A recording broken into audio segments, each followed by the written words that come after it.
রাজনীতি সব থেকে বড় রাজনীতি তো ভগবান শ্রীকৃষ্ণ ছিল স্বয়ং। কেন জানেন? শুনতে থাকুন ভগবান শ্রীকৃষ্ণের এই লীলা। মহাভারত যুদ্ধের ঠিক শুরু হওয়ার একটু আগে যখন ভগবান শ্রীকৃষ্ণ শান্তি দূত হয়ে দুর্যোধনের কাছে এসেছে, দুর্যোধনের কাছে বলেছিল, দুর্যোধন তুমি পাণ্ডবদেরকে ইন্দ্রপ্রস্থ ফিরিয়ে দাও। দুর্যোধন বলেছিল না, আমি ফিরিয়ে দেবো না। বলো ঠিক আছে, তুমি ফিরিয়ে দেবে না। যুধিষ্ঠির আমাকে এটাও বলেছে যে যদি ফিরিয়ে না দেয়, আমার যে বড় বাবা আছে সেই বাবা মনে কষ্ট পাবে, তার সন্তানকেও প্রেশার দিতে পারবে না, আমাকেও বলতে পারবে না।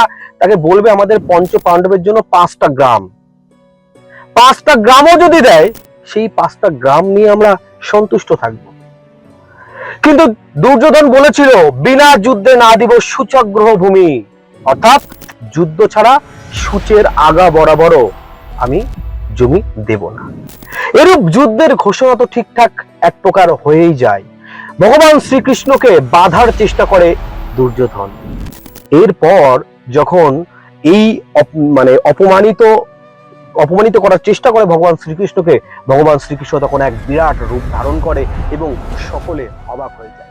তারপর ভগবান শ্রীকৃষ্ণ সেদিনকে দুপুরে খাবারের জন্য বিদুরের কাছে গেছিল, বিদুরের বাড়িতে গেছিল, যে ছিল এই কৌরব বংশের মন্ত্রী।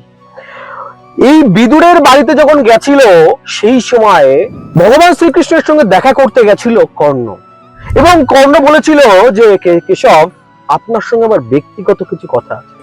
কৃষ্ণ বলছিল আমিও অপেক্ষা করছিলাম, তোমার সঙ্গে আমারও খুব গুরুত্বপূর্ণ কথা আছে।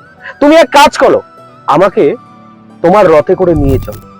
এই বলে কর্ণ সেদিন সারথি হয়ে কৃষ্ণকে নিয়ে গেছিল এক নির্জন জায়গায়।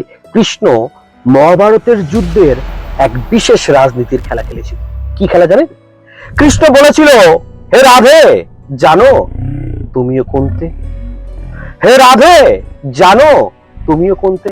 পঞ্চ পাণ্ডব তোমার ভাই, তুমি পাণ্ডব বংশের সব থেকে জ্যেষ্ঠ পাণ্ডব। তুমি যে মায়ের খোঁজের জন্য এতদিন ধরে ঘুরে বেড়াচ্ছ, তুমি কি জানো তোমার মা, এই পঞ্চ পাণ্ডবের মা দেবী কুন্তী? যদি তুমি এই যুদ্ধ না করো, তাহলে দুর্যোধনের মনোবল ভেঙে যাবে। তুমি যদি পাণ্ডব কুলে চলে আসো, ধর্মাত্মা যুধিষ্ঠির তোমার পদ সেবা করবে, অর্জুনের মতো ধনুর্ধার তোমার বডিগার্ড হয়ে দাঁড়াবে, ভীমের মতো শক্তিশালী যোদ্ধা তোমার জন্য নিত্য নতুন খাবার রান্না করবে, নকুল এবং সহদেবের মতো সুন্দর এবং বীর তারা তোমার মাথায় ছাতা ধরে দাঁড়াবে। এত ঐশ্বর্য কি তুমি পেতে চাও? এটা ভগবান শ্রীকৃষ্ণের এক রাজনীতির বিশেষ চাল। তাই আজকালকার রাজনীতি নিয়ে হাসি লাগে যে রাজনেতা ছিল তো একমাত্র ভগবান শ্রীকৃষ্ণ।